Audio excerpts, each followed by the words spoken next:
রমেশবাবু বাড়ি এসেই গত 5 মাসের সমস্ত সিসিটিভি ক্যামেরার ফুটেজ চেক করলেন এবং সমগ্র ঘটনার সত্যতা বিচার করে তিনি অবাক হয়ে গেলেন।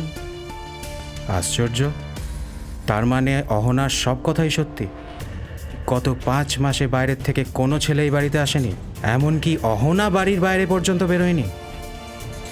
অহনার এমন আচমকা গর্ভধারণের কোনো সূত্র না খুঁজে পেয়ে রমেশবাবু তাজ্জব হয়ে গেলেন। পুরো ঘটনাটা তার কাছে ভীষণ রহস্যময় ঠেকল।